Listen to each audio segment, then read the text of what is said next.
is perhaps one of the more vital of our publications. I've selected that for the present series. For historical orientation, the material was first distributed in the form of letters and lessons to students about 1940. It first appeared in print in book form in 1942, therefore approximately 18 years ago. In the interval since the writing of the book, there have been many and marked changes in our way of life. And looking back over the years and trying to estimate the changes, it still seems to me that the essential principles as set forth have not been changed or greatly modified by any of the so-called discoveries of science or by the elements of modern progress. We say this with full appreciation of the fact that any work done by a human being must be dated. No individual can possibly penetrate beyond the sphere of experience. Therefore, it is a mistake to assume that any writing is infallible. It relates to its own times and to the conditions that exist in those times. And its lingering validity depends upon the degree of a basic truth which is contained in the principal premises and objectives of a given work. I feel in this case that the book has a certain strength, having been derived from those sources of knowledge which have had undiminished authority for more than 2,500 years.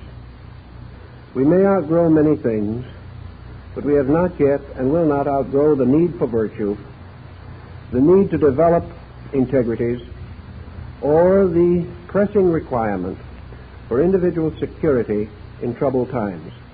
These elements remain, and while they remain, philosophy and comparative religion maintain the validity of their essential points of view.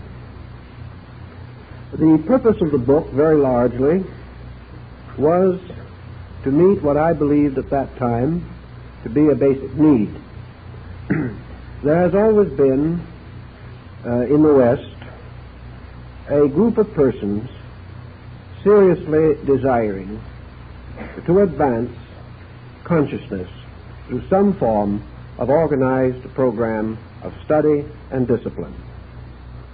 And in this book we present what I feel to be a comparatively safe interpretation of certain established disciplines practiced among both Eastern and Western nations, but in their complete and original forms, not entirely practical to Western man.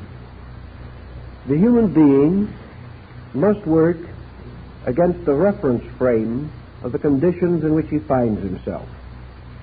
It is not reasonable or proper to demand that any person place himself in a situation in which he is at great personal disadvantage, or to attempt procedures which are not likely to succeed in the way of life with which he is most familiar.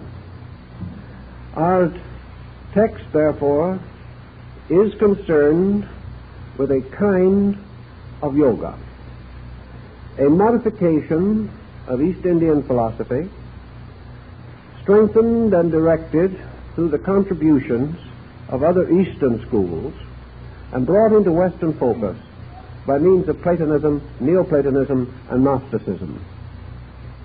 Thus we feel that we have bridged the primary interval of learning, the interval which divides, naturally, Eastern and Western cultures.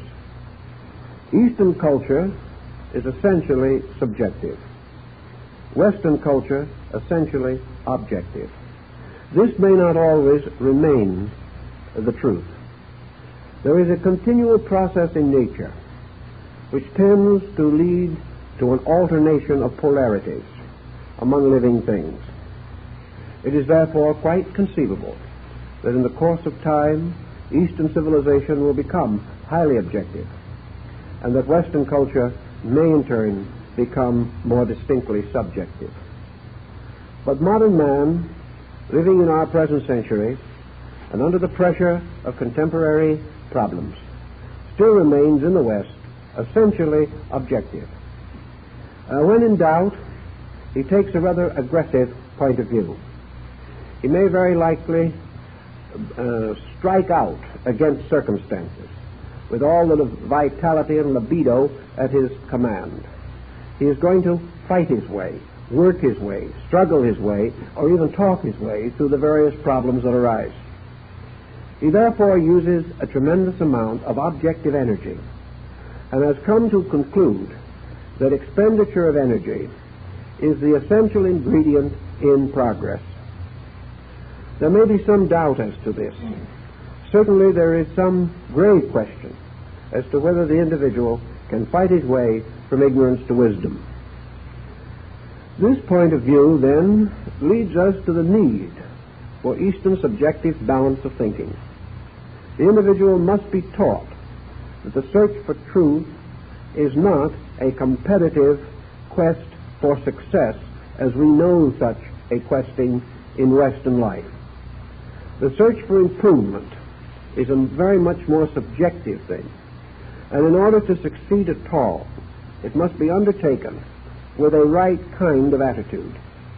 It must be approached not offensively or even defensively. It must be approached with a simple directness of action, which again seems strange to us. Western civilization has gradually deprived man of direct action.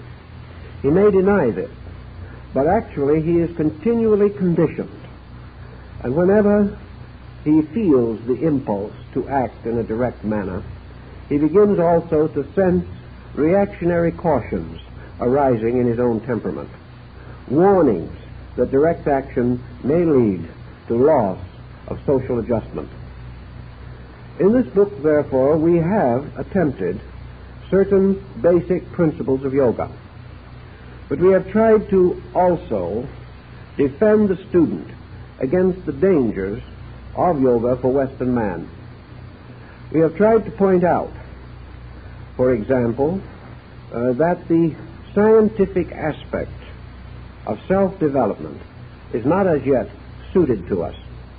And since the preparation of this book, we have had very strong support for this particular point of view. Western man, having become aware of the powerful instruments of knowledge, has already gravely endangered his own survival by his belief that scientific processes are legitimate and may be used regardless of moral consequences.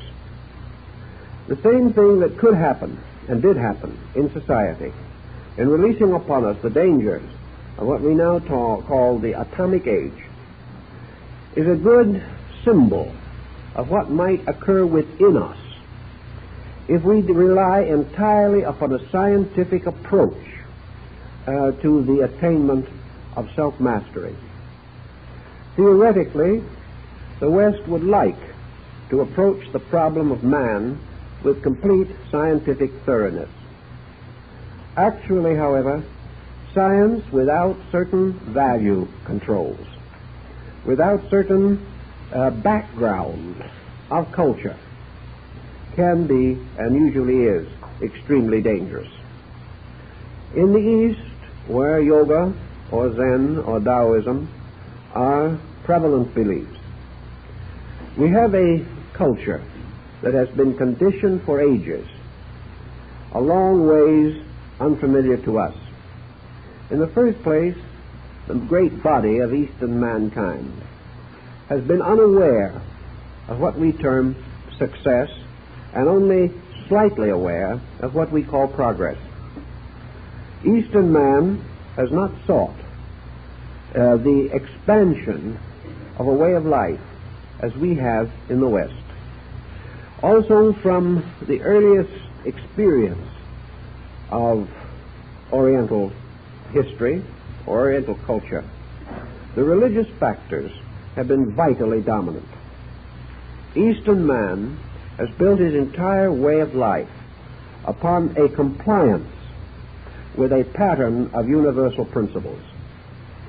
He has always regarded heaven as first. He has always been ready to sacrifice earth for heaven.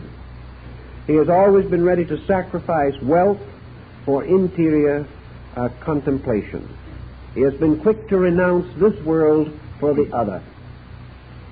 He has never felt the pressing need to compromise his spiritual principles for the advancement of his industrial or political states. Now, of course, this has its drawbacks. As a result of this attitude, Asia was for centuries very tardy in its industrialism. It also suffered an almost unbroken sequence of bad government. It lacked much of the improvement, much of the scientific knowledge, medical knowledge, professional knowledge that we possess in our Western life. Having placed value where it believed value to belong, it willingly sacrificed for value. In our Western experience, value is now held largely in terms of objective success. Value means security not of the soul, but of worldly adjustment. It means not that man becomes better, but that he becomes stronger. Not that he becomes necessarily wiser, but that he becomes more skillful. These differences affect our religious patterns. Western man is not conditioned for asceticism. He is not conditioned to take on, without modification, a way of life that has belonged to another people for thousands of years. We see an equally unfortunate situation when Eastern man suddenly tries to become Westernized. The result is a very unhappy and sometimes almost ridiculous situation. Eastern man has not the background to take on the perspectives and objectives of the West without at least a few generations of conditioning. Thus, in the East, Western practices and policies have led to great stress and to the disruption of the cultural life of the people. Our primary concern, then, is that the West is in need of a greater spiritual integrity. We need values. We see in the East certain monuments of these values. And let us again be quite fair about this. The term East is not synonymous with spirit, nor is it necessarily synonymous with value. When we speak of the East, we do not speak of a hemisphere populated with saints. We do not speak of a people faultless and utterly dedicated to their spiritual objectives. We speak rather of a polyglot, a people, many of them, not well oriented in their own beliefs, not free from selfishness or greed, not able to achieve world peace any more than we have in the West. Therefore, when we mean East, we mean rather the basic principles of Eastern philosophy, even as when we speak constructively of Christianity, we certainly do not speak of the clashing of 500 creeds. We speak rather of basic principles as taught by the Holy Nazarene along the shores of the Lake of Galilee. We speak of essentials. Now, the essentials of the East have given us the basis of the yogic doctrine and several other important Oriental schools. These values, I think, are somewhat more appreciated and more guarded and more respected in the East than parallel values of similar significance are respected in the West. But this is by degree only. It is not a clean-cut difference. It is not a difference of where one is all right and the other is all wrong. Thus, the Oriental philosophy with which we are most concerned may be almost as strange to many Easterners as it is to us. I remember speaking on the problem of Oriental philosophy in the Albert Theatre, Calcutta. And after the talk, several Hindus told me that they had no idea that these principles were in their own philosophy. Thus, we cannot be too sure of these things. Mahatma Gandhi had the same experience. He did not realize or understand the wealth of his own cultural background until it was brought directly to his attention by English students in London. Thus, it isn't fair for us merely to assume that we must now acknowledge eternal gratitude to the East any more than we should neglect the West. The principle involved is one of earnest searching, a definite effort to discover what is valuable, and gradually to eliminate the concept of hemispheric difference as we now think of it today. We now think of Eastern wisdom and Western wisdom. Sometime we hope that we will think of the world's wisdom, the wisdom of all good persons, all dedicated human beings seeking better ways of life. The Western way, as we know it, centers around certain experiences. And one of these experiences is our own peculiar scatteredness. The average Western person is not self-disciplined. He is not able to control his own moods, even in lesser things, in the ordinary experiences of life. Probably the most controlled person in the Western Hemisphere is the American Indian, who, however, we scarcely regard today as a proper source of spiritual instruction, although I'm inclined to think we're making a mistake. This point, however, is true, that we as a people are not self-disciplined. We are moved constantly by impulse. We know not the source of this impulse, nor the direction in which it is impelling us. We live a kind of day-to-day life, hoping to get by, and hoping that we will have the skill tomorrow to mend the errors of today. Instead of mending, however, this habit of disorganization generally results in the complete collapse of the fabric of our purposes. As a result of that, Western man does not have directives. He does not like to accept the directives of others. They seem to over-influence his individuality. Yet he exercises very little self-directive.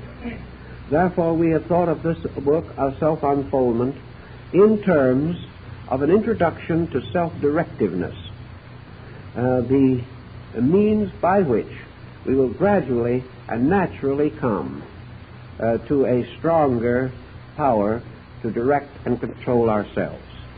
To do this, we must practice certain world-established policies of discipline.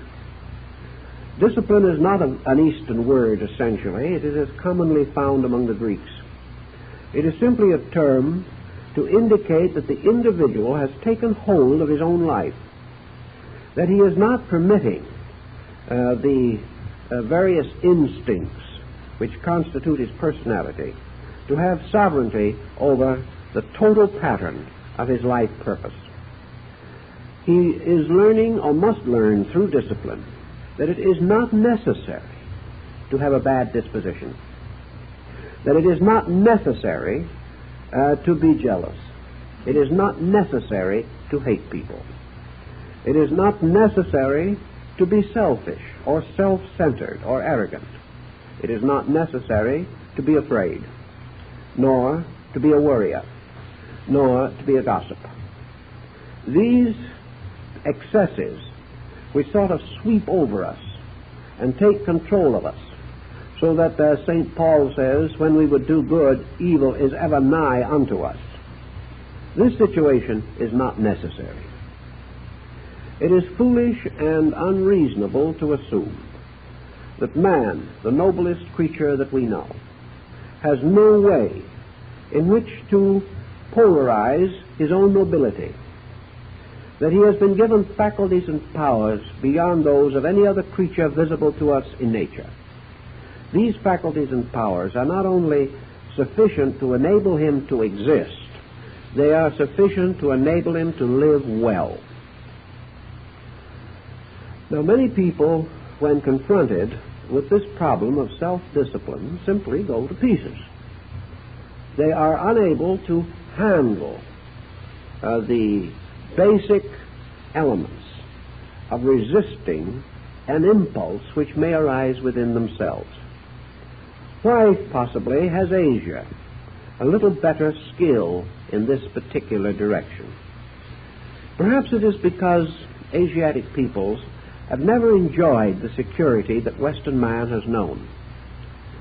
Material life in the East was never such a wonderful and many-splendored thing that man could conceive of no better state. There was very little peace in the Eastern world any more than in the Western.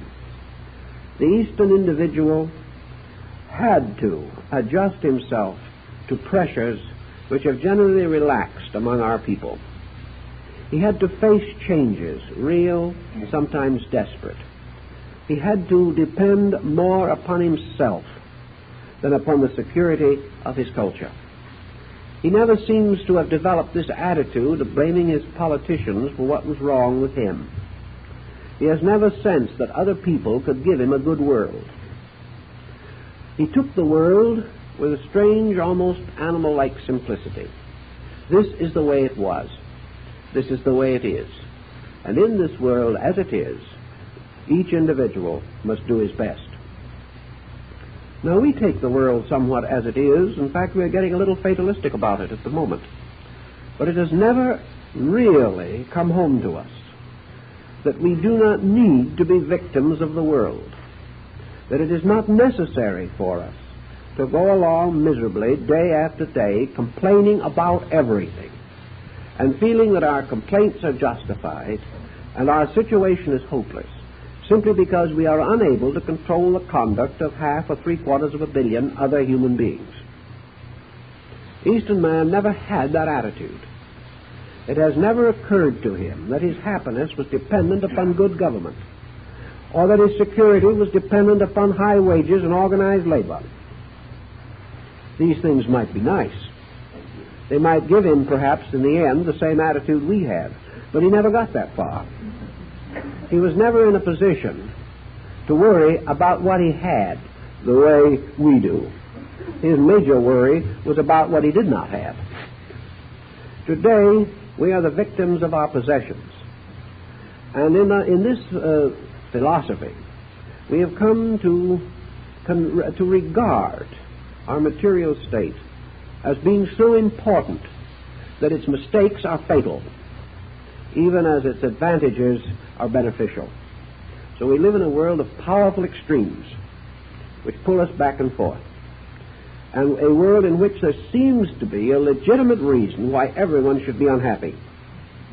Well, perhaps there is, but to the Eastern mind, this would not be interpreted in this way. Unhappiness would be regarded as a direct personal challenge. The individual who is unhappy would say to himself in Asia, "What have I done that is wrong?" Over here, the same individual would explain in a long, involved manner what is wrong with everyone else and why he cannot be happy, because his friends, relatives, neighbors, family, and enemies are all operating contrary to his inclinations. This type of difference is very clear and very definite. And toward this, our idea of a book dedicated to the principle of self-discipline seemed to be good.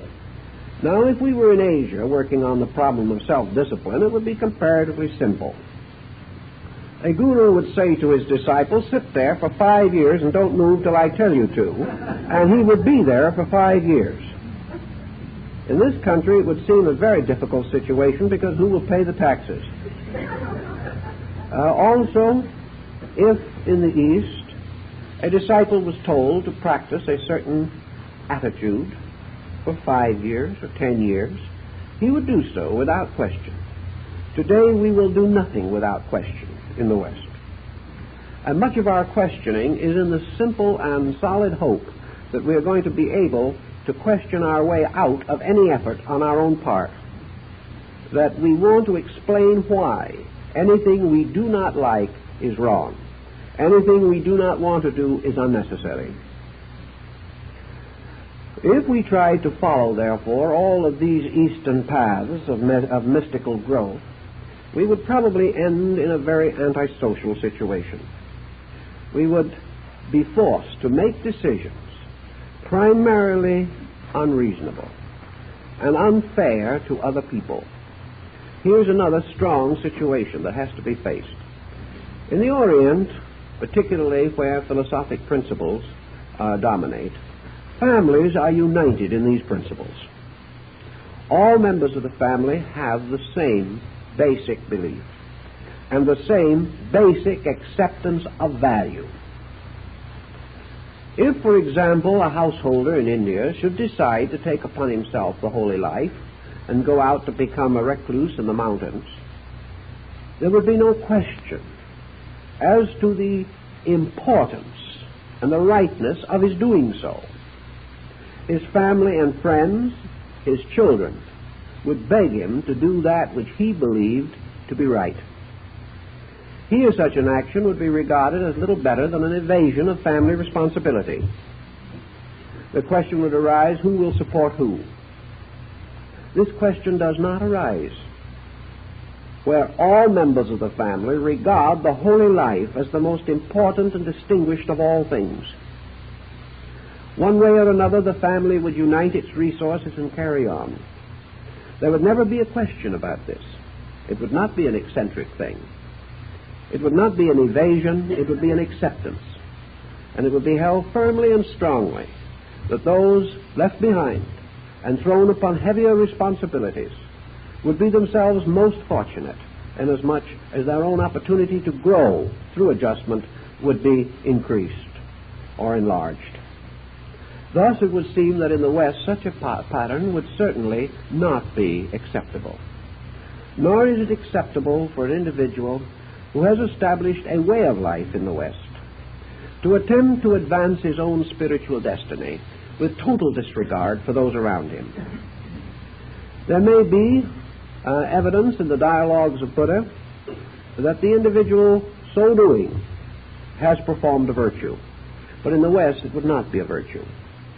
It would mean a shattering of a situation and the forcing upon other persons of responsibilities for which they are not prepared and for which possibly they have no inclination. Thus in the West, the householder's position is different. The scholar's position is different. The scientist's, the physician's position is different. All of these differences have to be taken into consideration. Otherwise, what we term religion would become a disintegrating force in society. It was perhaps in this emergency also that we found coming in Asia the rise of the second great age of Buddhistic thinking, which was introduced about the beginning of the 2nd century A.D. by the Arhat Nagarjuna. This was a modification of Buddhist philosophy, and this modification finally influenced practically all of the religious philosophies of Asia.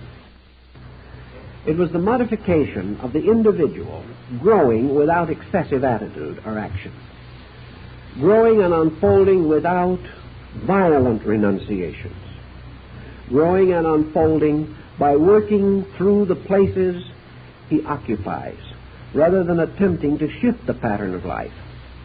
In other words, the virtue or merit, as it was called in Buddhism, was to be gained not only by devoting one's life to the spiritual abstractions, but could equally be gained by the unselfish dedication of one's life to the common service of the needs of others. Thus, growth was no longer a solo flight to nirvana. Growth became a dedication, an achievement through renunciation, the individual accepting the burden with a new internal understanding. This is applicable to Western man. The realization that the individual can attain a high degree of self-discipline, and by this means an important major growth in the unfoldment of his internal life, without becoming unadjusted, without departing from those patterns of responsibility which he has properly and reasonably accepted, and which, having accepted, he is under duty to fulfill. This Mahayana, or Northern Buddhistic innovation, gave the Eastern world a tremendous step forward, making possible more progress, more development on a physical level than had previously been conceivable. It also taught us the importance that Socrates also emphasized so definitely.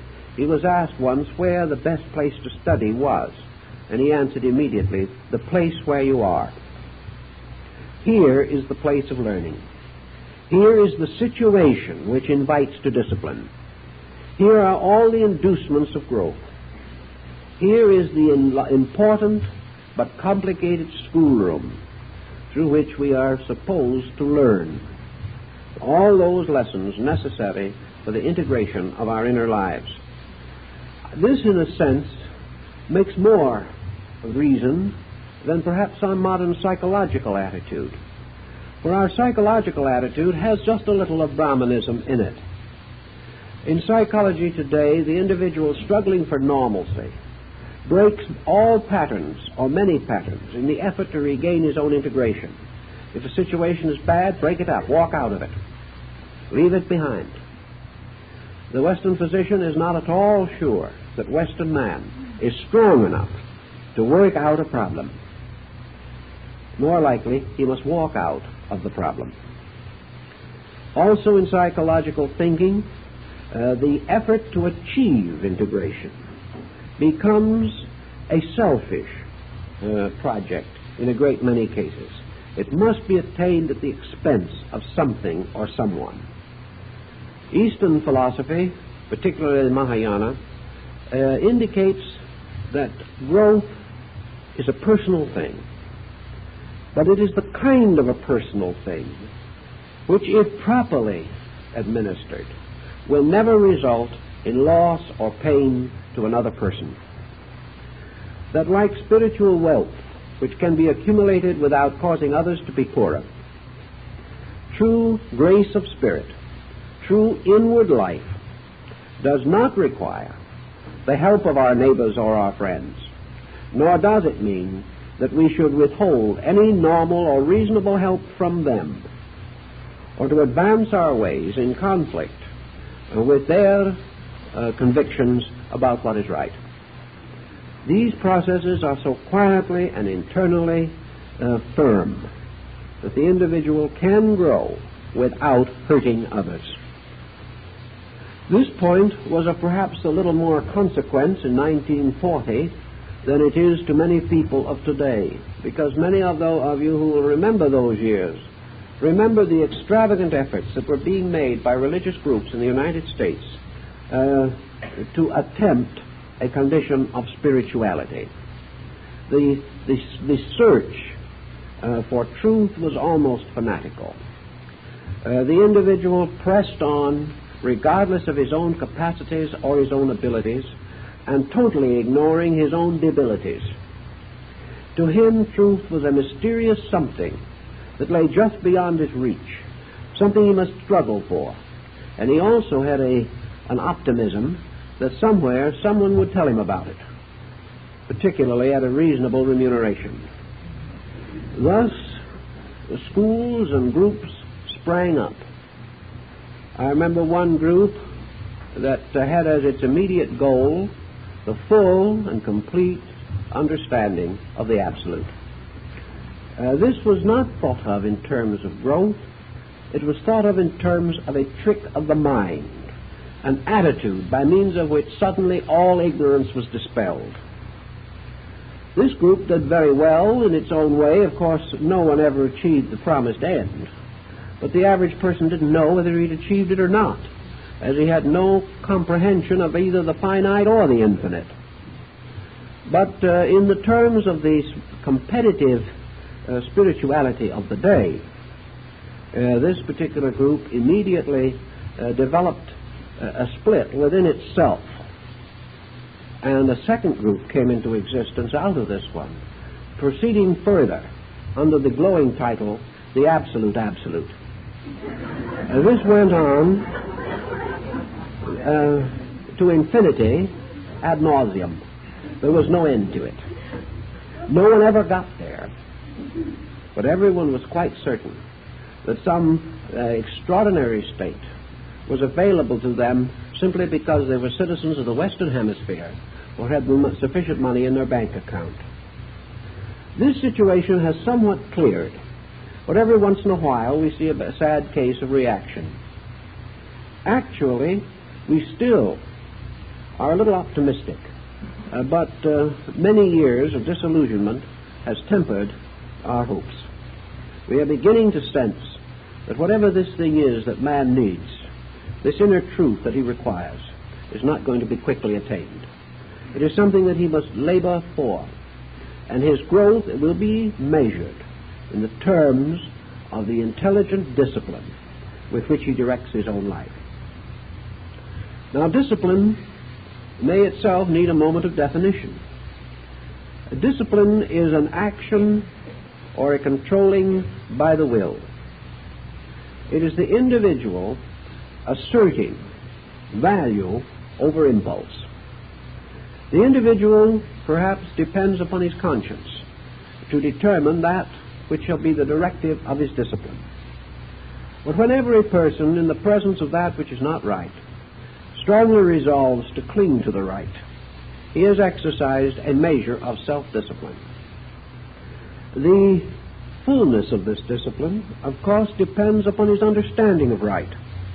The more he knows, the better his discipline can be. But knowledge does not necessarily result in discipline. Knowledge can be abstract. An individual can intellectually comprehend many things and live as a badly undisciplined person. Therefore, knowledge, wisdom, or understanding have little value unless they contribute to the individual's direction of his own conduct. This is the point that Plato so clearly makes, that no wisdom, no learning is valid unless it is proven or demonstrated by its effect upon conduct. Unless we become better, we are not better. Unless our ability to control negatives and sustain positives increases, there is no indication that our religions or our philosophies or our arts are meaningful to us. An individual can study music, and he may become informed as a musicologist. But for most people, the proof of his musical knowledge is his ability to exhibit that knowledge by an adequate technique in vocal or instrumental music. Thus, unless our impulses, our desires, our convictions lead us to the disciplines, as in arts or sciences, by which we become capable of using knowledge, of transforming ideas into impulses which may impel us to years of discipline or disciplined exercise. Until such discipline sets in, there is no movement within the consciousness. There is no essential change in the substantial nature of man. So disciplines have to be, but they must also be with a minimum of effort. And one of the points that is clear in all Eastern philosophy, and which we have tried to make very clear in this book, is the idea of effortless effort.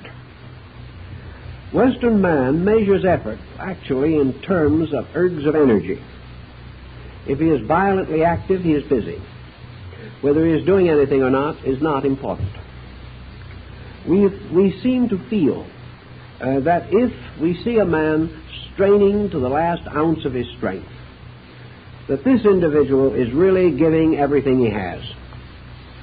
He may be, but he doesn't have very much, because this kind of exhibition is not solutional, except perhaps if he be a professional weightlifter.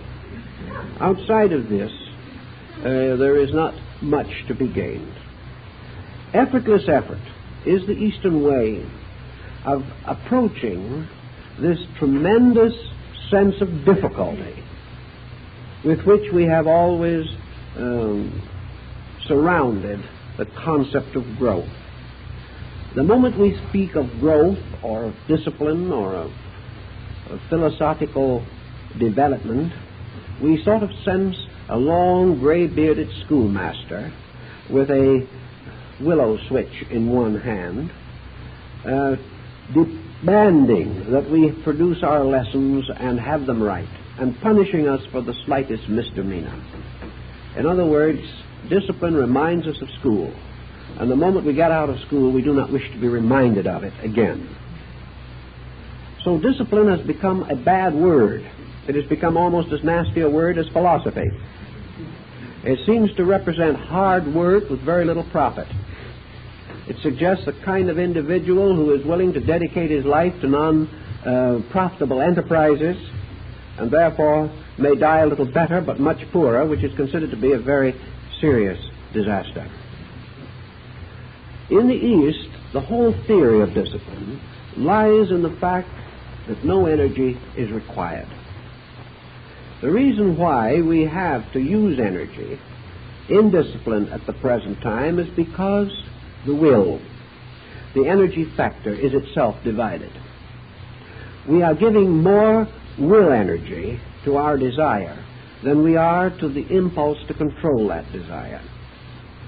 Thus, two streams of will come head-on into collision, and whichever will is the stronger will ultimately vanquish the other. The question is the will of what we should do greater than the will of what we want to do, but which we know perhaps isn't the best? To fight out this, to Western man, is a great moral issue. It is a little like old St. Jerome wrestling with the devil. It gets to be really a conflict. It becomes almost a mortal battle between the strength of our desires and the comparative weakness of our convictions. As long as the will is thus internally divided, we are not going to accomplish very much. Every time we desire in one direction, a counteraction of the will arise. Whenever we decide to be especially good, the desire to be not so good is also strong. In the Eastern philosophy, the answer lies in the simple unity of the will principle. The will must move in one direction. The moment this unity of will is achieved, the individual is no longer subject to this tremendous discord. So the East divides the will into two terms or concepts: divine will and human will, or divine purpose and human purpose. Unless the individual addicts himself completely to one or the other, there must be conflict. If he addicts himself, however, entirely to human purpose, experience proves that he has a bad time, because these purposes are not sufficient, and the human nature is not wise enough to lead its own compound to a state of security.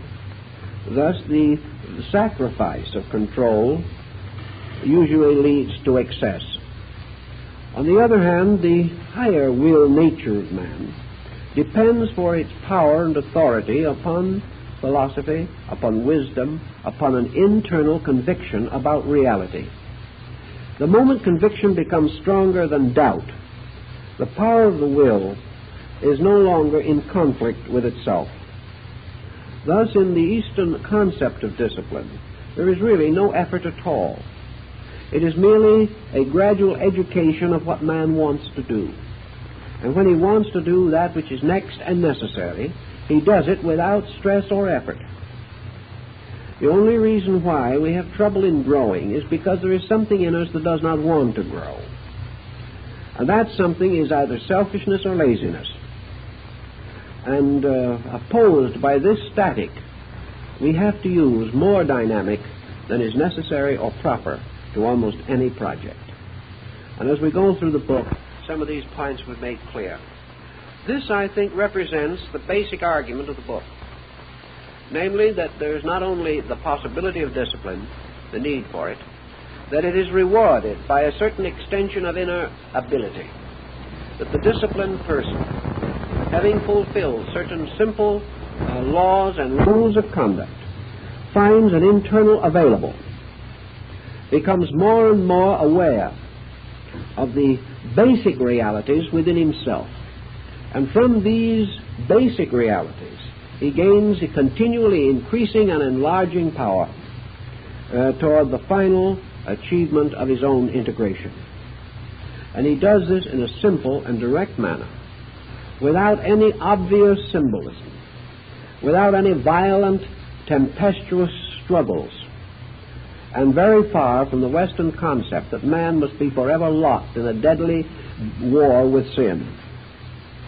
The Eastern idea of sin is quite different. Sin to the East is simply weakness. And you can't fight weakness, because if you have anything to fight it with, you are strong. And where strength is, there is no weakness.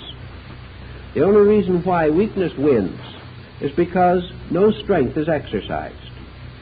And what we term sin to Eastern thinking is the individual simply failing to be himself. And as a result of this failure, involving himself in a series of situations which endanger his happiness, his security, and perhaps even his life. On these principles, then, we have tried to outline a simple textbook for thoughtful persons. And in honor of certain Eastern ideas, we have inserted here and there, through the text, groups of fables. Fables being, in a sense, a wonderful way of teaching. These fables are mostly mystical legends, which have enriched the literature of Eastern peoples. The wonderful power of the fable lies in its fantasy, and that this fantasy can strike directly into the emotional, psychic content of man. If argument and discussion reach the mind, fable seems to strike into the emotional center of the individual. Fables are either pathetic, or they are happy, or they are gracious, or they tell us stories which move us. They cause us to select heroes and heroines, and to feel a certain antagonism to villains and other disreputable characters. The fable gives us an emotional warmth. It causes us to feel something rather than to merely think. This is another strong point in Eastern wisdom. The importance of man's feelings as guides and leaders to conduct. If the internal life of the individual is warm, in rich, beautiful feeling, he has another powerful defense against that which is unworthy of him. He finds certain emotional strength, the strength of his inner affections, his regards, his venerations. These things he gains courage from. They help him in moments of stress to do the thing which is beautiful, to cling to that which is fine or gracious or proper, as the Chinese might call it. So in the fables we have little stories about big problems. And these little stories help us to realize that big problems are really little, and that we have falsely magnified them. So between the allegory, the symbol, the fable, and the instruction, we hope that a certain insight will be gained, an insight which will enrich the person in a moderate, natural, relaxed, orderly improvement of himself. All things done graciously and kindly, without even spiritual ambition, but with this wonderful sense of adjustment to a life that is larger than our own. If we can achieve this sense of adjustment, much that is good will be attained. Now, there are certain sections in the book, and I have marked a few of them for little special consideration this evening. Things where it seems to me we can gain, perhaps, through a little further insight. Naturally, in the course of time, we are bound to reflect upon some of these problems. And it would be foolish indeed to deny that probably the wording could be improved, that actually many of these ideas could be enriched. I do not think, however, that this is a desperate situation. I think perhaps it does, however, invite us to just such a group of studies as those we are beginning tonight, simply because we can span perhaps 18 years of study and thought and bring these definitions a little more clearly into focus. The very beginning of the book deals with what we term theories of discipline. I cannot this evening give you page numbers in every case, but maybe later I'll try and do so, inasmuch as my marked copy of this book is from a different setting, published in London. Therefore, you will find it word for word the same, but I'm not sure that the pagination is identical. But in the very beginning of the first section, we give definitions of three processes or disciplines of ancient religion, and I think these offer us further food for contemplation. We contrast or attempt to distinguish clearly between meditation, realization, and illumination. We point out that meditation is a contemplation of divine realities through a certain internal discipline of insight. Meditation naturally must be without tension or effort. Meditation is actually this very concept of be still and know. Thus, meditation is not an aggressive discipline. Meditation is not a search for something. It is not a conjuring up of anything within the consciousness of the individual, nor is it an effort by the mind or by the consciousness to impose its own convictions upon a mystical reverie. The great danger that confronts the average Western student of meditation is that he is meditating from a conviction instead of toward one. He is using certain familiars in their accepted and familiar way. Therefore, it is very easy for meditation to simply become a psychological reinforcement of attitudes held to be true. This is why, perhaps, even in 1940, when it was comparatively unknown in this country, we brought in considerable material bearing upon Zen, because in Zen we have perhaps the very substance of the meditative concept. It is in meditation not what we meditate upon, but the level of what we meditate with that is of the greatest significance. The Eastern mystic takes for granted that in every person and in every being there is the substratum of the eternal mind or of the eternal life.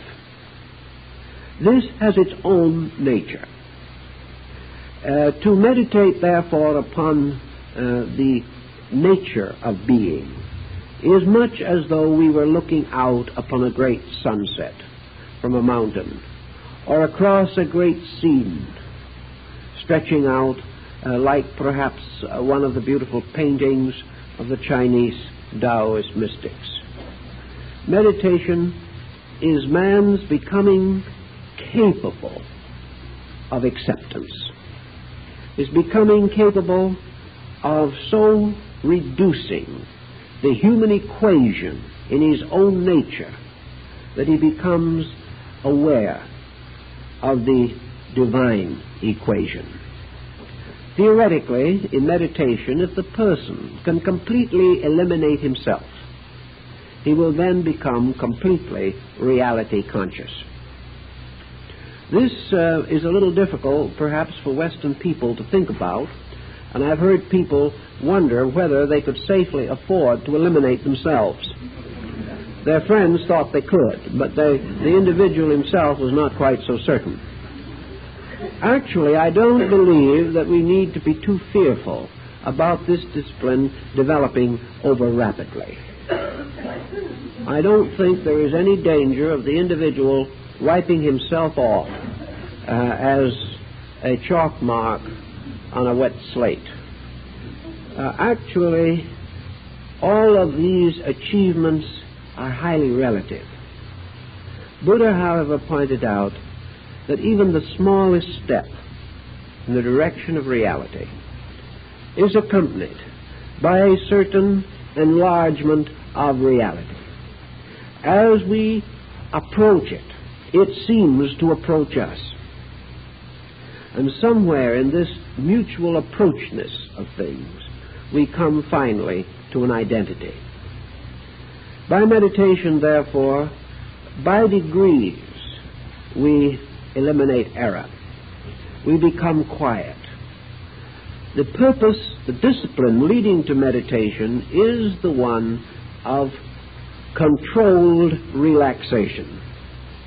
Now, this is particularly valuable to us now because of the tremendous tension of Western man. I think we may say, as Eastern and Zen scholars have pointed out, that 15 minutes of adequate meditation will relieve the individual of all of the tensions of a busy day, because meditation is a complete rest. Rest is not achieved through the ceasing of labor. Rest is the result of the ceasing of conflict. And in the individual whose life is made up of a series of conflicting factors, whether he works or plays, whether he is busy or attempting to do nothing, the conflict continues. The conflict in human temperament continues until it is solved. It will never solve itself. It will never end because we change the situations in which we live. The conflicts may change with situation, but the principle of conflict will not cease until the individual achieves the discipline of meditation. The discipline of meditation is one expression of the power of the person over himself. Expression. This is the common state of man. This is the Eastern fable, the simple little story which brings a tremendous fact home, whereas 1,000 words would not be as good as this one picture. But we are all, to a degree, like this old man, firmly believing that it is our sovereign right to carry the horse. We have always done it. We have carried the body as we would the horse. We have never assumed that we should ride it. We have never assumed that it should serve us. Its pleasure becomes our law and our necessity. But sometime, some way, man must learn to break the horse. As in the Taoist analogy or the Zen analogy of the 10 bulls, we must gradually achieve victory over this animal personality, which has become the heartless taskmaster, the absolute autocrat of our living.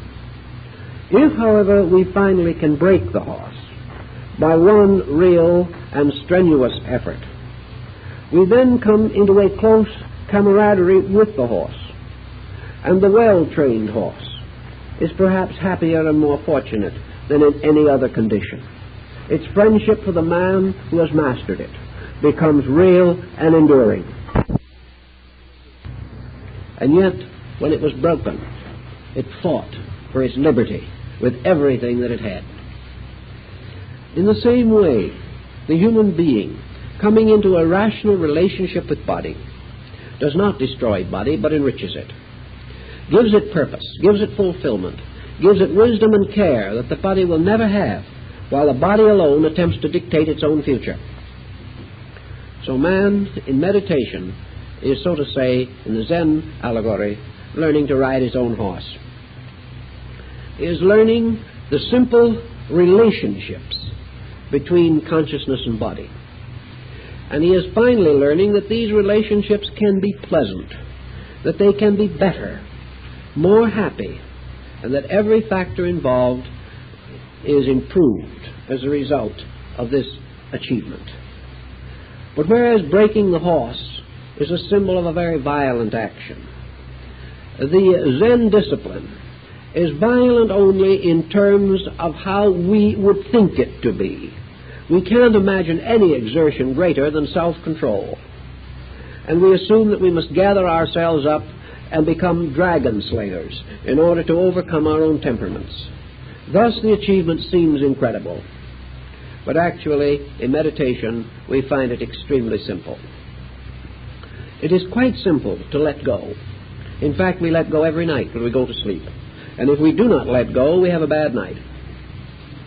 Thus, in sleep, we peacefully, happily, and optimistically give up our prejudices, our hates, our fears, and our doubts, and rest ourselves in the comfort of comparative not knowing, fully convinced that in the morning we will wake up with fresh energy with which to make new mistakes. Meditation is therefore a kind of waking sleep. It is the individual attaining freedom without unconsciousness, gaining the power to rest without first blocking every faculty of his consciousness in order to do so. This is not necessary. Man can rest awake. He can rest with his consciousness quietly and smoothly functioning. He can also suspend these functions almost totally, until with this effortless effort the individual can experience the mystery of passing through what the old Zen calls the gateless gate, the door between two states of being that is no door at all, but is simply quietude.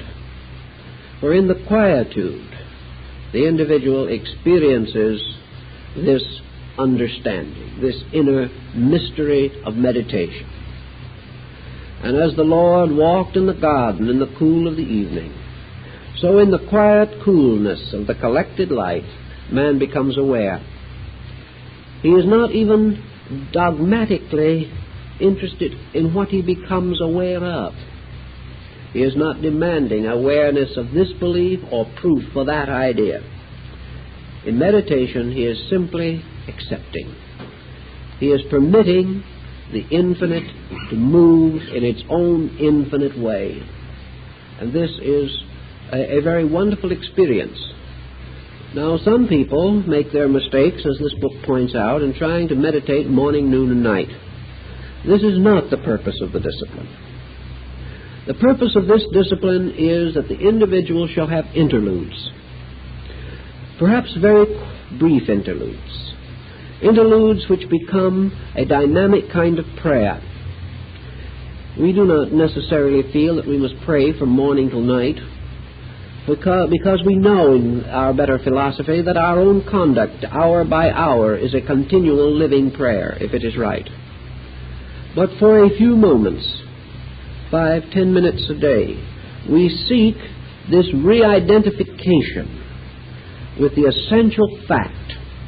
And through this identification, we have the courage, we have the quiet sense of value by which we can live the rest of the time with a good hope, with understanding, with tranquility and peace, and also with a higher measure of conduct because we have experienced beyond our previous state. So it is this quietude which simply lets the universe move through us, react upon us. But it is not negative, because it asks nothing, it demands nothing. It does not make itself an open hole in space. It simply relaxes personal tension in order that impersonal value may arise in consciousness and be accessible to us at any time. We are not seeking communion with the dead. We are seeking communion with the life that is within us. And out of this communion is our hope of additional strength and integrity. Now, the second of our disciplines that we mention here is the discipline of realization. Now, the very word realization means or implies something more active. To realize something is to suddenly become aware of it. Or realization may mean awareness of values that we have not previously known or recognized. Or realization of better meaning than we have formerly held to be associated with an idea, a circumstance, or an object. In our discussion, we mention realization here is the simultaneous understanding and acceptance of the divinity and the divine purpose in all things, the acceptance of the things as they are. But now this is not merely quietude. It is acceptance in a sense, but it is a process of acceptance. The individual has the right to accept or reject. And acceptance now is a kind of highly suspended activity. It is an activity by which we make a moral choice or a decision involving value. We are constantly confronted with ideas which we either accept or reject. We are constantly in the presence of values which we weigh and analyze. But what we are trying to do with the discipline of realization is to become aware of meaning, to become aware constantly of our own power to ascertain or to penetrate into meaning. Realization, perhaps in its simplest form, is our ability to rise above the tendency to accept appearances or to judge things only from their surfaces and their outward parts. Realization also is a very wonderful thing in education, inasmuch as it becomes a natural hunger for meaning, so that instead of thinking of dates and places and wars and generals and statesmen, realization seeks to arrange these elements to discover value. What are the meanings? What have we learned? What has the world gained? What has human consciousness experienced through these various vicissitudes of life? Therefore, history becomes valuable as a record of the unfolding of energy content, the direction of human decision, the pressures that have influenced mankind. Realization, therefore, is forever seeking meaning.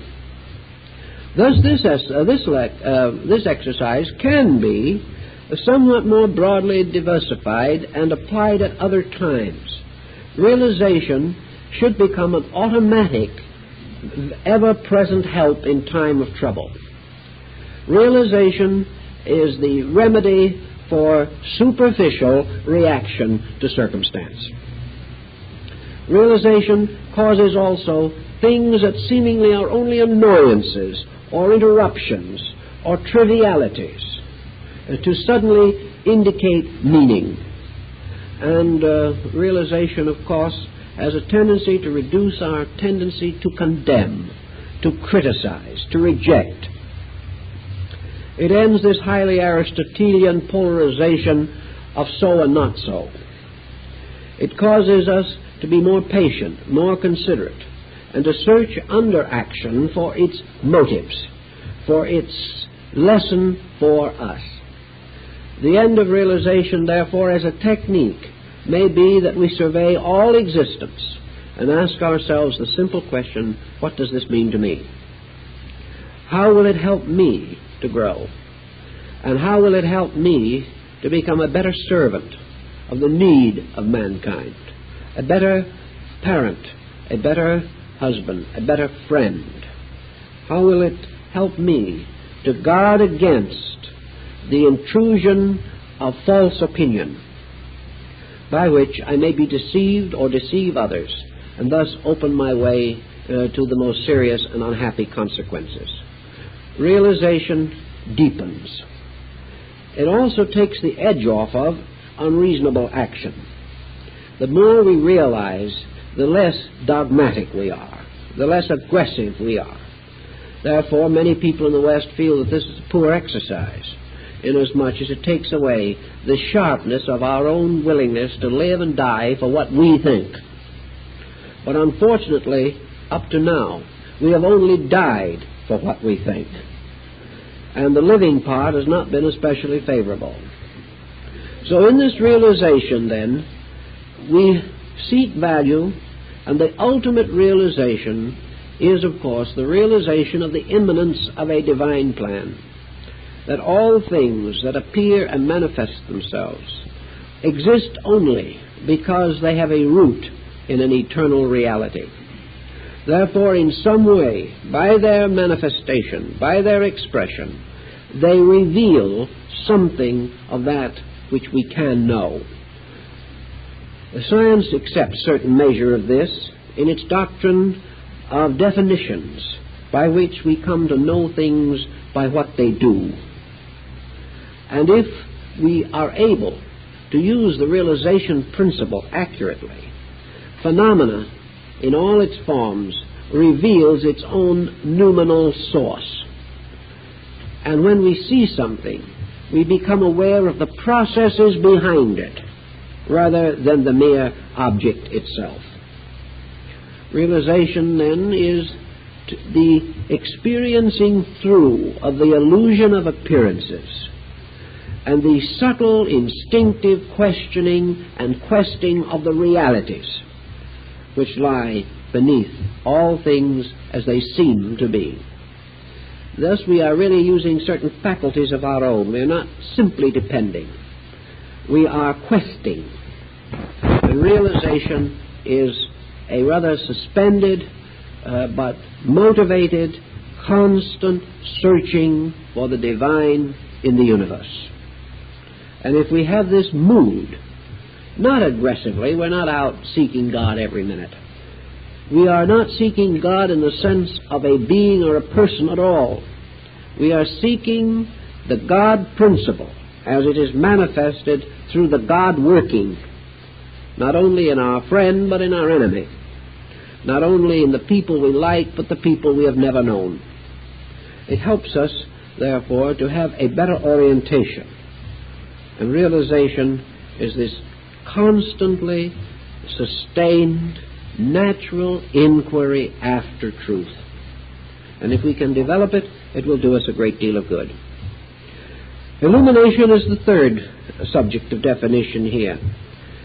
And we say that it is a state of conscious at-one-ment with the universal principle, man's participation in truth. Illumination, therefore, is something which the individual cannot condition by his own efforts. Man may build toward reality. He may pass through a series of disciplines by which he brings himself, perhaps according to his own estimation, into a highly adjusted state. But in this problem, his own estimation is unimportant. For when man approaches the quality of illumination, he must become completely dependent upon the eternal workings of divine law itself. The hour no man knoweth. The individual cannot judge for the infinite. He cannot determine to what degree his own path has been correctly walked. He can only take faith in certain sincerities, dedications, and in the realization that he is following a path where many others have gone before him, that the end of this path has always been at-one-ment, an experience of participation in the identity of the divine nature. This experience comes, as Böhme, the German mystic, says, like a flash of lightning, perhaps even in a clear sky. It is a sufficient situation, having set itself by all the means in our power and means that are not in our power. And when the hour is right, when the condition is right, when the being is right, when the adjustments which we have attained are perhaps as perfect as we think they are, when everything is as it should be, there is this experience of participation in total value. The individual suddenly becomes at one with life. Obviously, an experience of this kind is handicapped or limited by the bodily dimension. Man's human body is not an instrument suited for such highly attenuated experience. Even the most subtle parts of the body, the brain and the nervous system, are not able to sustain this vibratory rate for any length of time. The window must open and close. The light must come, perhaps only in the instant, as in the flash of light in the closing and opening of a camera shutter. Yet in this instant, there is a total existence. And in this mystical experience or illumination, the individual becomes immediately aware of an eternal fact. The vision ceases, the heavens close, the light is darkened. But man can never forget that which he has actually experienced.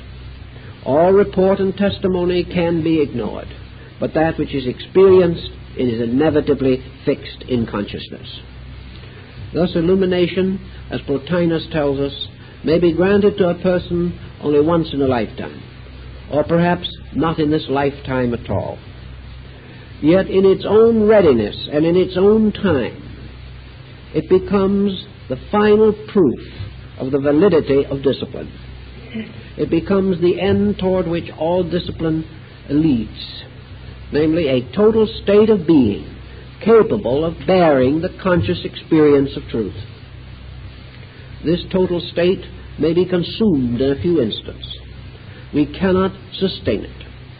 But this continuity is unimportant, because once the total experience has flashed upon us, no other situation can ever take away its validity. Illumination, then, is the natural end of mystical disciplines, but it is an end which must not be selfishly sought. It is an end that is self-working, and that which attempts to attain it will probably forever bar it. But that which deserves it by the doing of other things will attain it in proper time. In a way, it is a little like happiness. The more we seek it, the more rapidly it escapes. But when we forget ourselves in doing other things that are right, we suddenly discover that we are happy. And in this discovery of spiritual happiness, spiritual identity, which we call the cosmic experience or cosmic consciousness, we achieve that which we have earned. And probably by the time we achieve it, we may have given up all hope of ever having it. But regardless of this, in our merit, nothing which we deserve can be kept from us. But nothing we do not yet deserve can be bestowed upon us, either by our enthusiasm or our determination.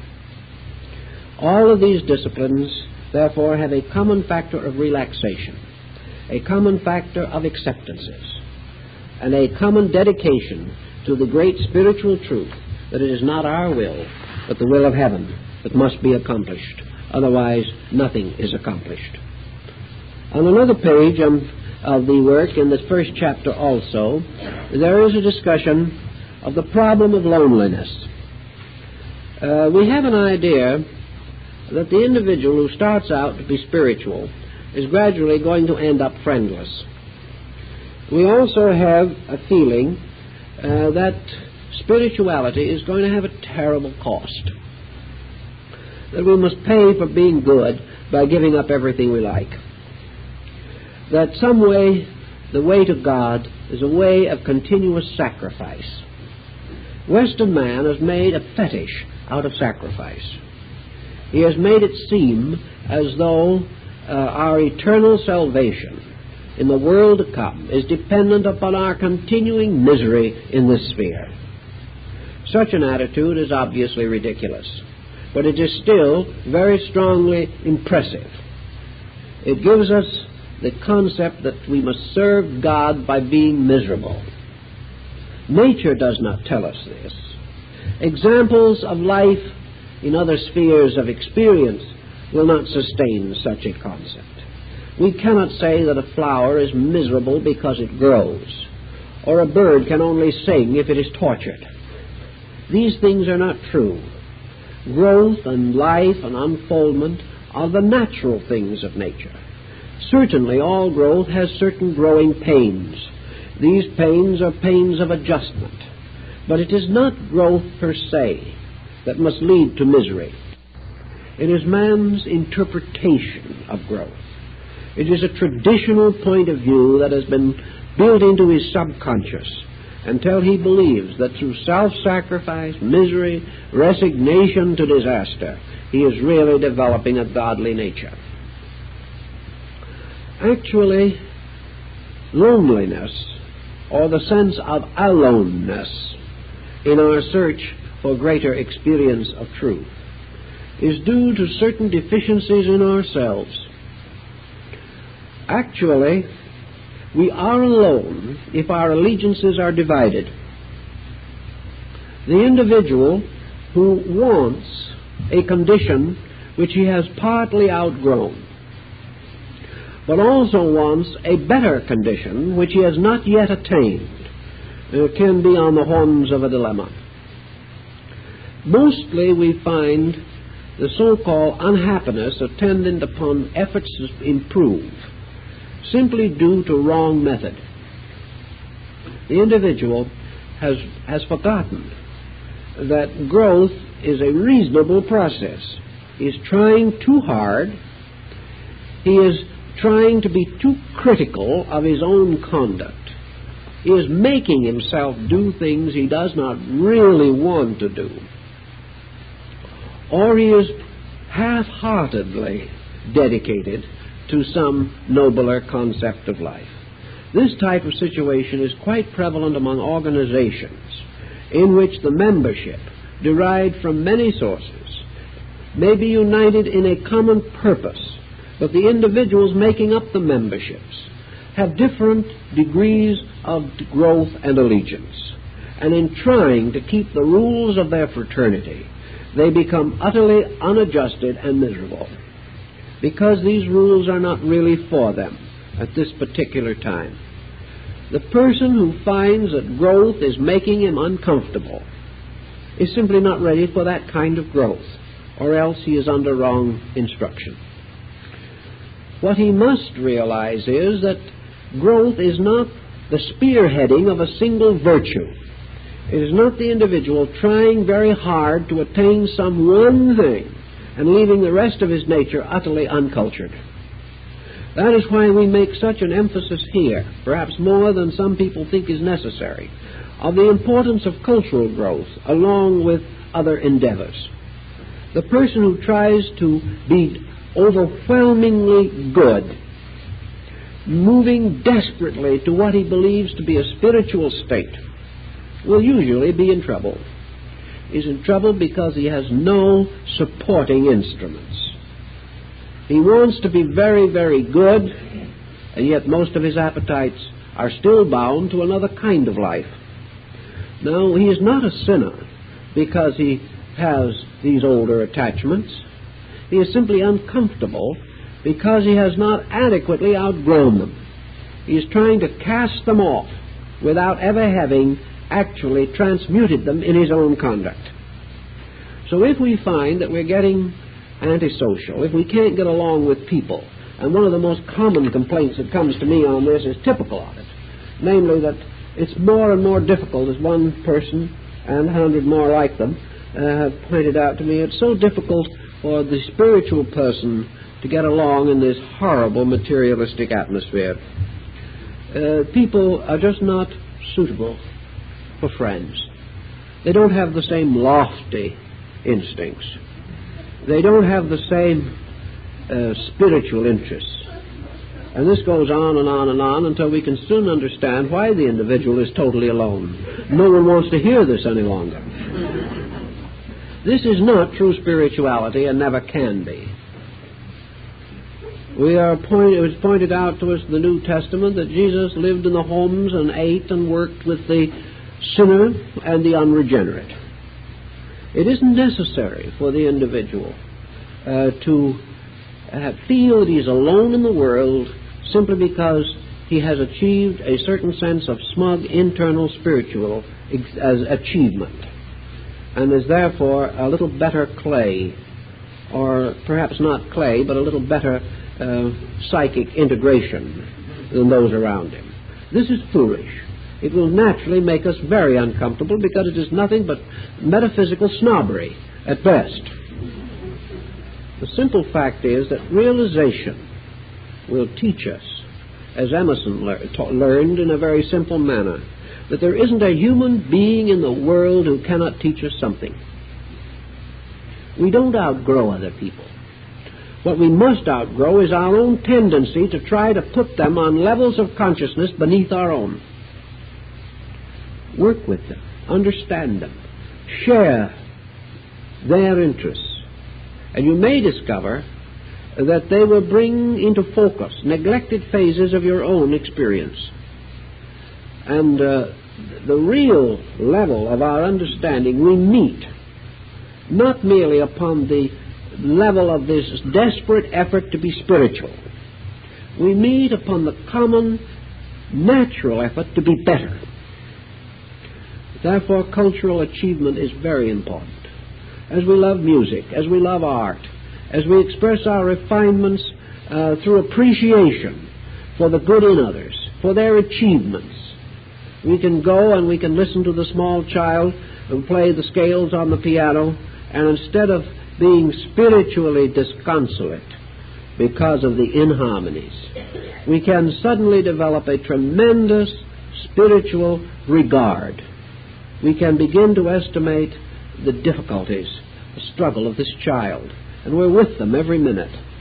They do not have to be of one level or another to be friendly, to be understood, and to give us association, friendship, and understanding. Frequently, we learn the most from those most different from ourselves. It is the heart in us that makes us willing to learn, to love to learn, and be ever grateful for the numerous experiences that come to us from different levels. These are the attitudes which help to keep us right. And with such attitudes, this problem of isolation does not come in. We may say that some people are not suitable, but it is not because of our spiritual problem that they are not suitable. The unsuitable person would also be unsuitable to us if we did not have any specific spiritual aspirations. It is not due to the spiritual aspiration problem. It is simply due to the fact that some people have in their way of life interests, attitudes, addictions, which are strange to us and which we feel no need for. These people perhaps are not for us at the moment, but they are also not for us to condemn. But if we have enough interest in our spiritual questioning, if we are well-balanced people, we will never be alone, because there will be enough diversity of our eagerness that there are bound to be persons in our world from whom we can learn and with whom we can share. It is when we have this one-pointed drive merely to become spiritual ourselves that we can be very lonely. But this is a loneliness due to the fact that we have isolated our own condition and falsely estimated it. Otherwise, this state of things would not be a reality for us, and certainly not a desperate one, as it is in a great many cases. Now, at the end of the first chapter, we begin a series of realizations with which these lessons are supplied. There is an appendix in the form of a realization in each of these lessons. And these realizations are things which we seek more or less to understand, not in the common sense of intellect, but in the more uncommon sense of taking them into a quietude and feeling them, not merely thinking them through. Now, in this quietude in which we feel them, there are two different types of quietude that may be developed. One is the actual quietude of the quiet room, the quiet chair in the corner, the soft light of evening. Here we can muse upon the mysteries of life.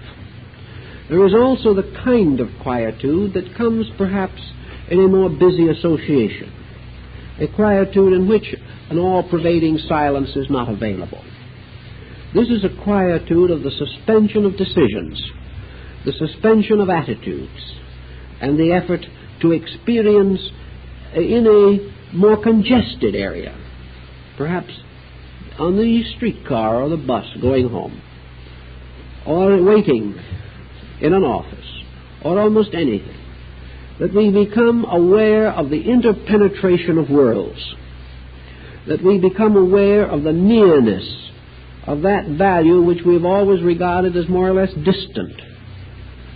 And in the first realization, we have the discipline of the individual reaching out toward the universalization of his own consciousness. Here we have the problem of the person beginning to realize, as he can and as he may, and according to the growing faculties which he possesses, this mystery. Not only he is not alone, not only can he never be alone, but more than this, he is not only a living thing, he is life.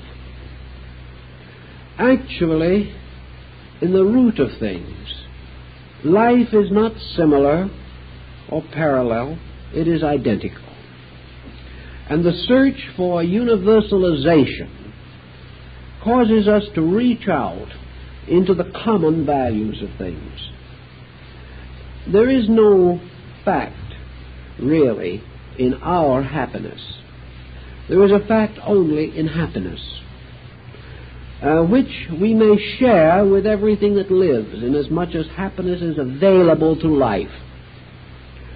Happiness, universally available, is like fire, universally available but only manifested when flint and steel are brought together or the match is struck. Thus, universality is the absolute identity of all life, and the fact that gradually it is possible for the human being to experience life beyond his own. This experience at first is theoretical. Later it is sentimental. Still later, perhaps, it is intellectual. But ultimately, as the results of the disciplines of yoga, it is factual.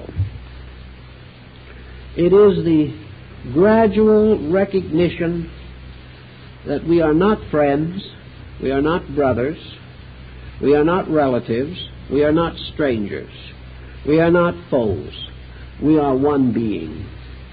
And because of certain loftiness of insight, we have permitted this sense of oneness to be destroyed by the dividing elements of body reflex. By sensory perceptions we are divided. By interior experience of consciousness we are united. This is at first a highly theoretical point. There's no doubt about that. But it has certain practical values, both mystically and philosophically. For example, it gives us a certain mental or rational orientation. It gives us the gradual resolution, strengthening through time, to eliminate the concepts of difference, to eliminate most of the unpleasant conflicts which arise from our acceptance of the fact of difference. Religious differences are dissolved in religious fact. Racial differences are dissolved in humanity as one creation. As all forms of so-called inequality are finally reconciled in that quality which is the root of all things. And we are in the same position that Max Muller was in in the religious level when he said there never was a false religion unless a child is a false man. Thus, all things are the degrees of one thing. And to become aware of this is to let down certain resistances and to instinctively support in nature all processes which move toward unity, and to remove our support from all things which divide, segregate, or result in the mutual criticism or condemnation, one person of another. So in this first realization, we seek to experience something more of the fact of one God manifesting as one life through one creation. That this creation may be infinitely diversified within itself, we accept. But this diversity does not destroy unity, but takes place within unity. So that things, many of them apparently different, are like the leaves, twigs, and branches of a tree rising from one root and supported by one trunk. All life is one life. All mind is one mind. All soul is one soul. And from this we come into a new relationship with life, a relationship that is not biological but is truly spiritual. We do not expect to perfect such a realization immediately, but in the course of time we may be able to perfect it. Now, in the days when this book was first written, we had quite a group of people who were much concerned over the problem of karma. So I'd like to bring out just a few more reflections dealing with that theme. Karma was, to the Oriental philosophy, the idea of the inevitable relationship between sowing and reaping. The individual must think that all action leads to a compensatory reaction in nature. And we are also warned in many works relating to metaphysical things that the moment an individual tries to live better, he is confronted with a load of old karma and life becomes well nigh impossible. Well, there probably is a certain amount of truth in this concept, but I think we have misunderstood, and perhaps my own understanding has enlarged on this point since the time the book was written. The facts remain essentially the same. The implications are the same. In fact, they are rather well clearly stated here. But I think we can add something to the picture which will make it more valuable. The individual who is going nowhere generally has an easy trip. They say that, and there's an old saying, I think it's of Slavic origin, that no one throws stones under the feet of a person who is not going anywhere. The motion of the individual, when it is in conformity with his world, or with the general direction of collective opinion, is naturally the least arduous. He drifts. Of course, he may drift on the rocks, but even that will be an easy, gentle drift until the crash comes. The moment, however, the individual takes hold of his own destiny, the moment he decides that he's going to live according to inner conviction rather than according to outer policy, he goes against the general currents of his time. The problems are not any bigger than they were before, perhaps, because problems around him do not change. He changes. But it is now a matter of value or importance to solve what was previously ignored, to accept what was previously disregarded or rejected, or to try to do things more thoroughly, more honorably, more intelligently than had previously been the policy. This may all be assumed to mean that things get more difficult. But the karmic action is within the individual himself. Once he believes something thoroughly, he must live it. And this requires a planned life. a purposed life, because the world around him does not share his common discoveries. Thus he cannot depend as much as he did before upon the support of the errors which once sustained him along with many others. He now must chart a course. He must learn more. He must study more. He must be more observing and more thoughtful. These experiences are generally regarded as bad luck because they make the person work.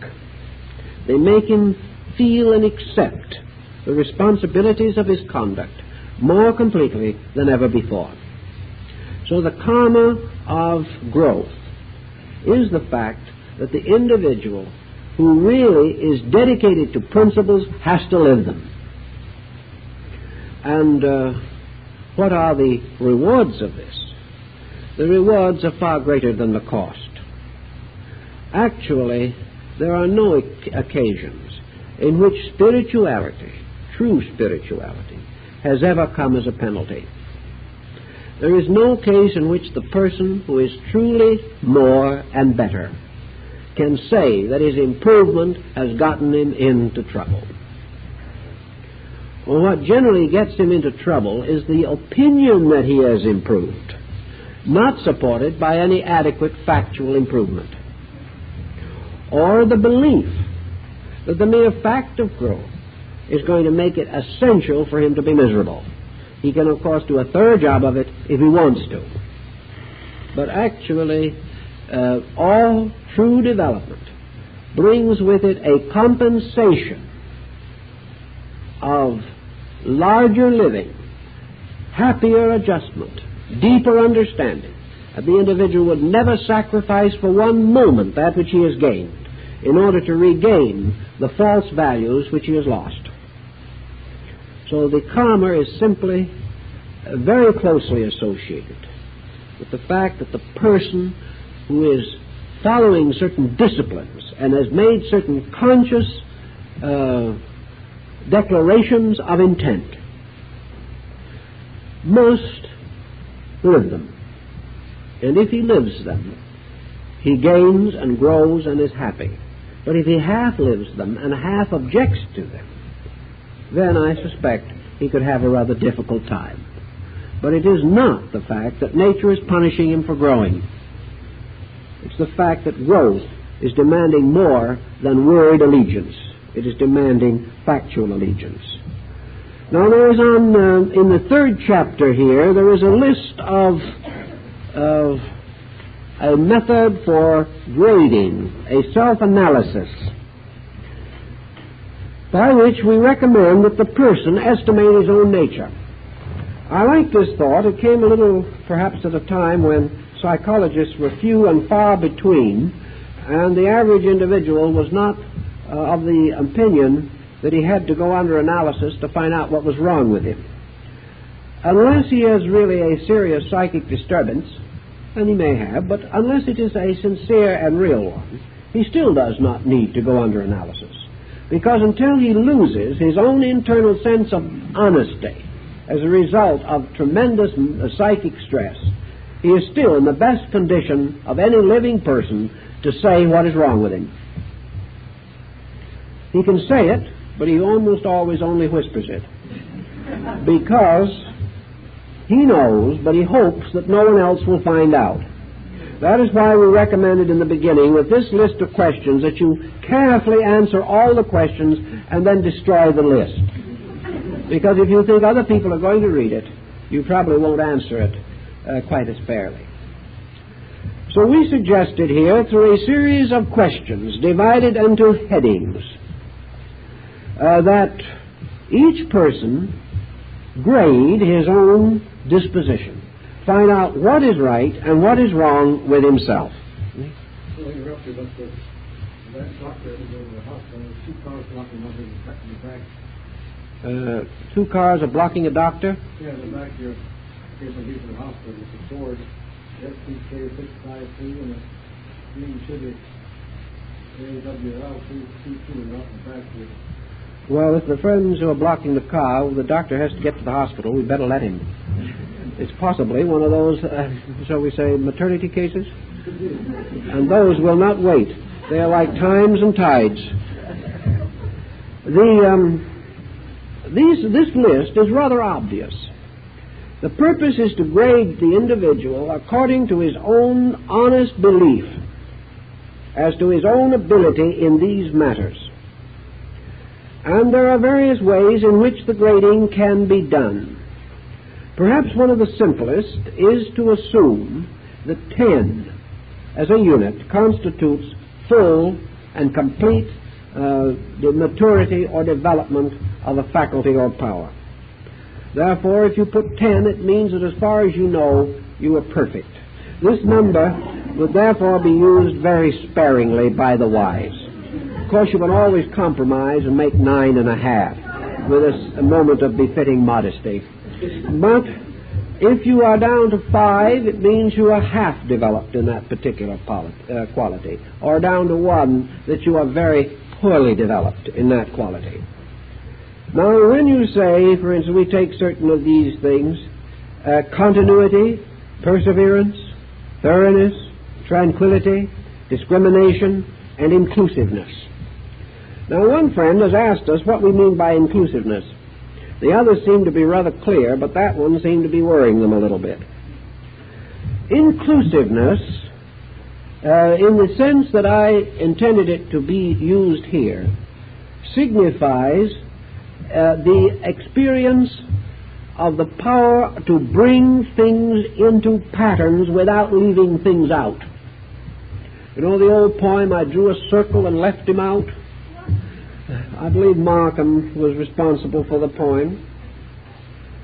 And this idea of inclusiveness means, can you appreciate, can you accept, not through dedicated allegiance, but can you acknowledge the right, value, and importance of things you know nothing about, or have never been concerned with, or have even felt were outside of your sphere of interest, or beneath your dignity, or things which you could say would not advance any of your own higher cultural projects.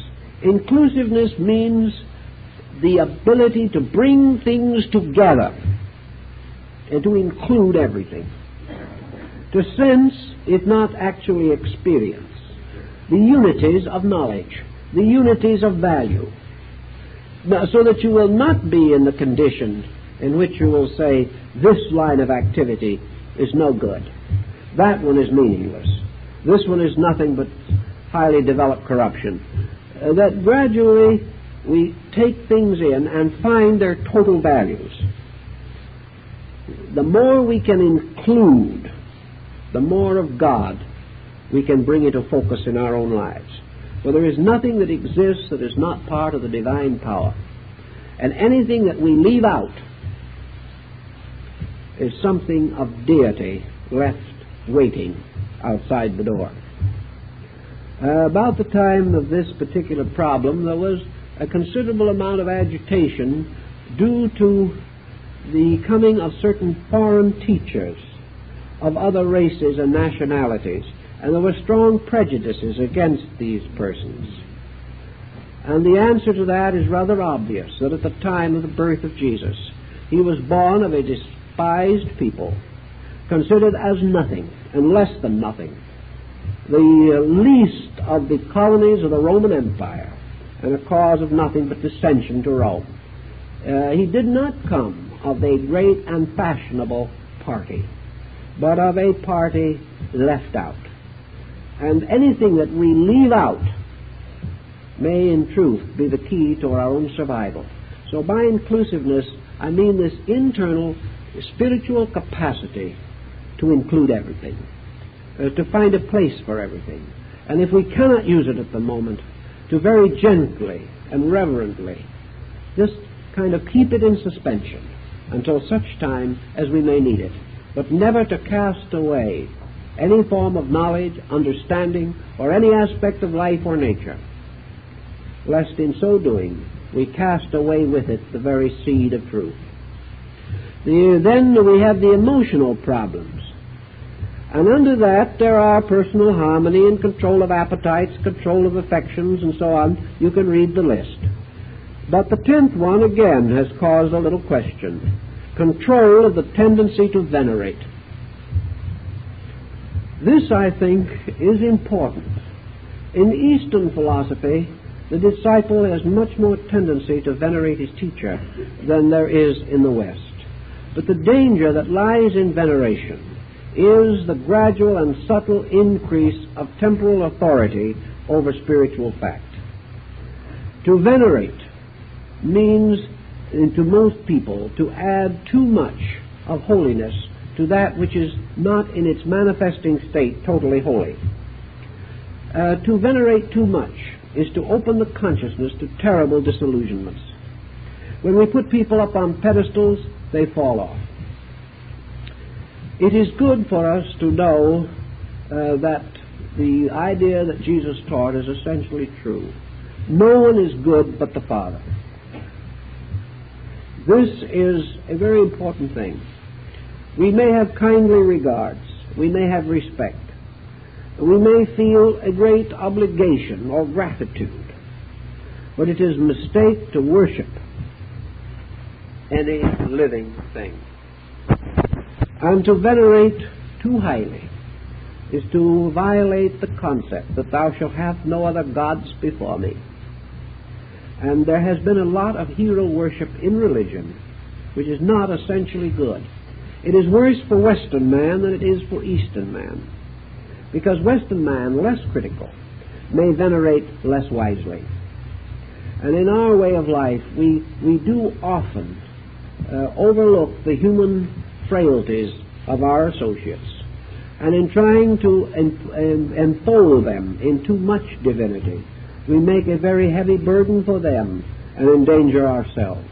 Therefore, the tendency to venerate should be under emotional control, so that it does not escape into a blind adoration, but becomes a simple appreciation, a simple respect, and a simple regard. If we can moderate this, then we are moderating an emotional excess that might otherwise get us into difficulty. I see that our time is up, so we'll have to continue next week, but we hope that this process and procedure will be of interest and help to you. Thank you very much.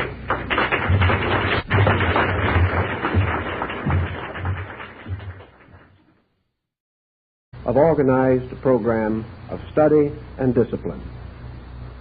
And in this book we present what I feel to be a comparatively safe interpretation of certain established disciplines practiced among both Eastern and Western nations, but in their complete and original forms, not entirely practical to Western man. The human being must work against the reference frame of the conditions in which he finds himself.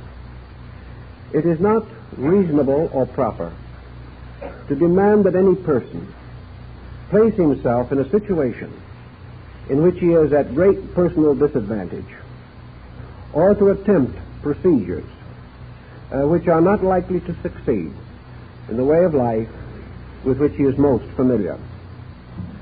Our text, therefore, is concerned with a kind of yoga, a modification of East Indian philosophy, strengthened and directed through the contributions of other Eastern schools and brought into Western focus by means of Platonism, Neoplatonism, and Gnosticism. Thus we feel that we have bridged the primary interval of learning, the interval which divides naturally Eastern and Western cultures. Eastern culture is essentially subjective, Western culture essentially objective. This may not always remain the truth. There is a continual process in nature which tends to lead to an alternation of polarities among living things. It is therefore quite conceivable that in the course of time, Eastern civilization will become highly objective, and that Western culture may in turn become more distinctly subjective. But modern man, living in our present century and under the pressure of contemporary problems, still remains in the West essentially objective. When in doubt, he takes a rather aggressive point of view. He may very likely strike out against circumstances with all the vitality and libido at his command. He is going to fight his way, work his way, struggle his way, or even talk his way through the various problems that arise. He therefore uses a tremendous amount of objective energy and has come to conclude that expenditure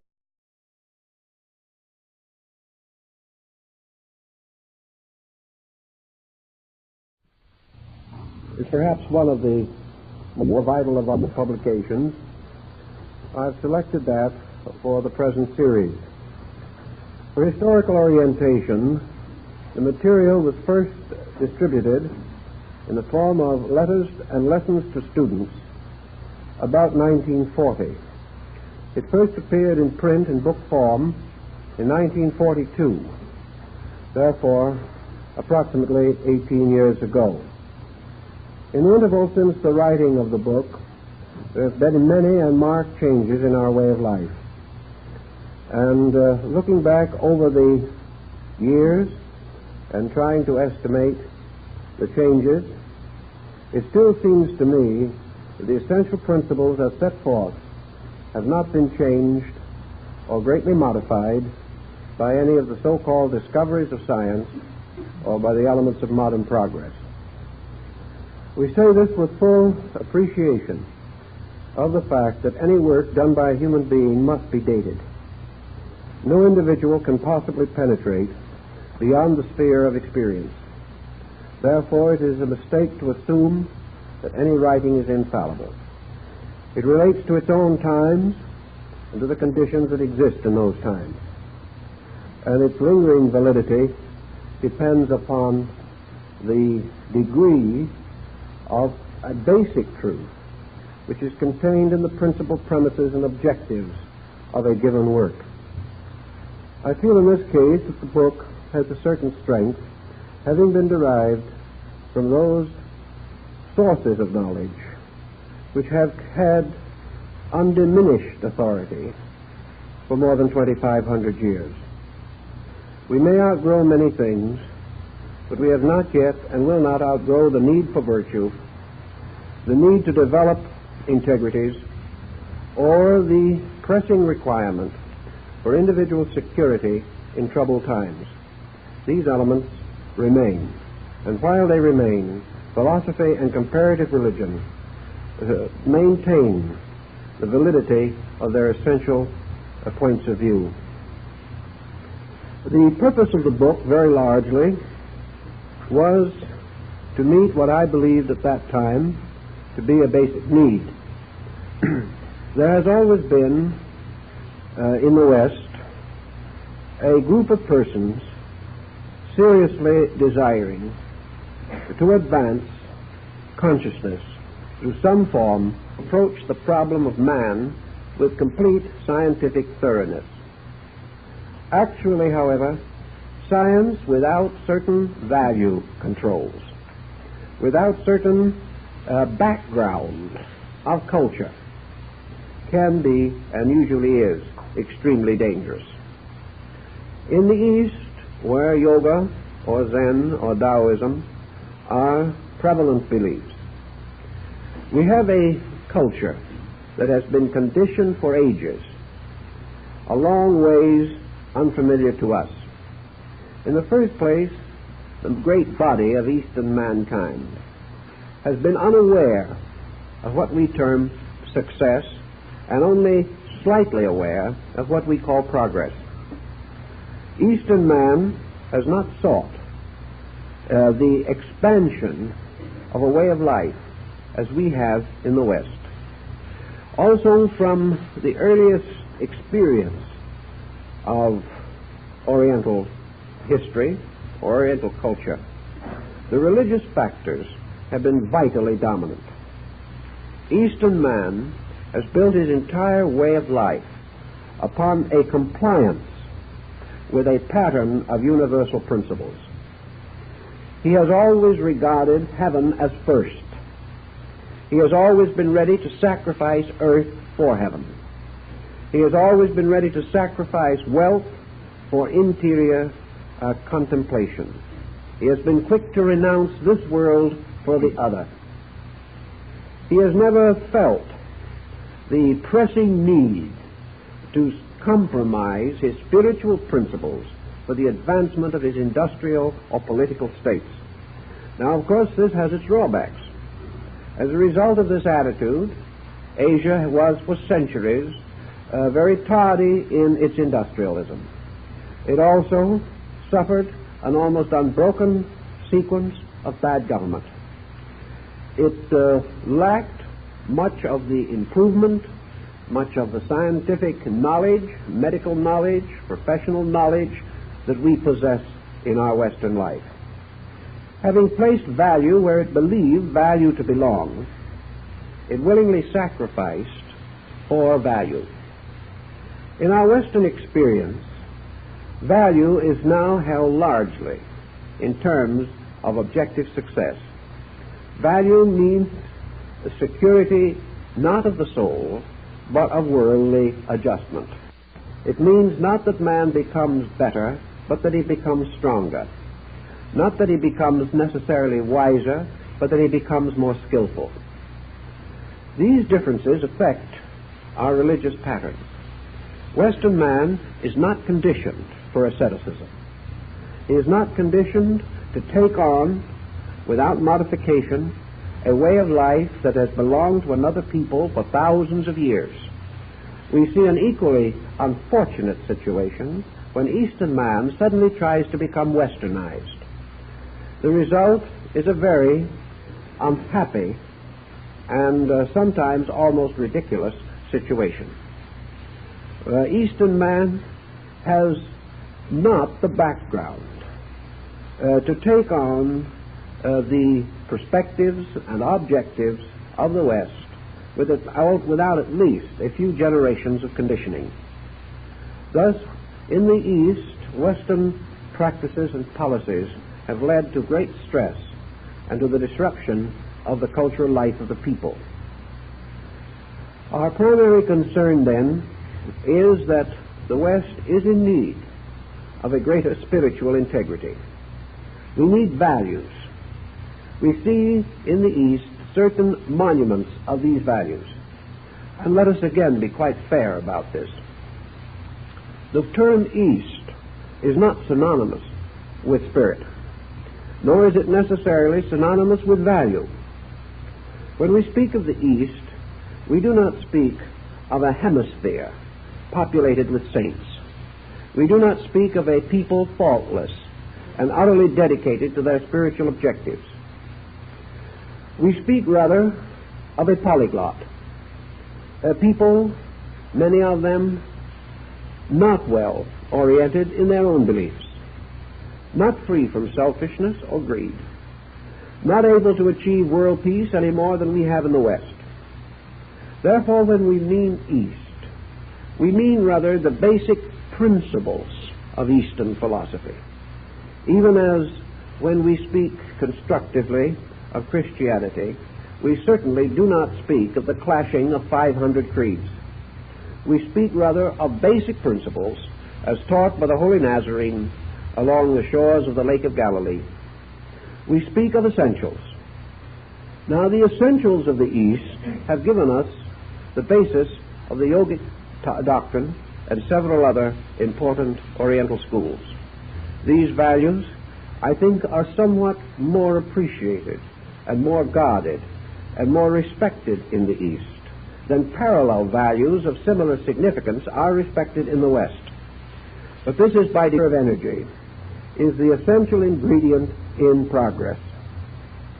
There may be some doubt as to this. Certainly there is some grave question as to whether the individual can fight his way from ignorance to wisdom. This point of view, then, leads us to the need for Eastern subjective balance of thinking. The individual must be taught that the search for truth is not a competitive quest for success as we know such a questing in Western life. The search for improvement is a very much more subjective thing, and in order to succeed at all, it must be undertaken with a right kind of attitude. It must be approached not offensively or even defensively. It must be approached with a simple directness of action, which again seems strange to us. Western civilization has gradually deprived man of direct action. He may deny this, but actually he is continually conditioned, and whenever he feels the impulse to act in a direct manner, he begins also to sense reactionary cautions arising in his own temperament, warnings that direct action may lead to loss of social adjustment. In this book, therefore, we have attempted certain basic principles of yoga, but we have tried to also defend the student against the dangers of yoga for Western man. We have tried to point out, for example, that the scientific aspect of self-development is not as yet suited to us. And since the preparation of this book, we have had very strong support for this particular point of view. Western man, having become aware of the powerful instruments of knowledge, has already gravely endangered his own survival by his belief that scientific processes are legitimate and may be used regardless of moral consequences. The same thing that could happen and did happen in society in releasing upon us the dangers of what we now call the atomic age is a good symbol of what might occur within us if we rely entirely upon a scientific approach to the attainment of self-mastery. Theoretically, the West would like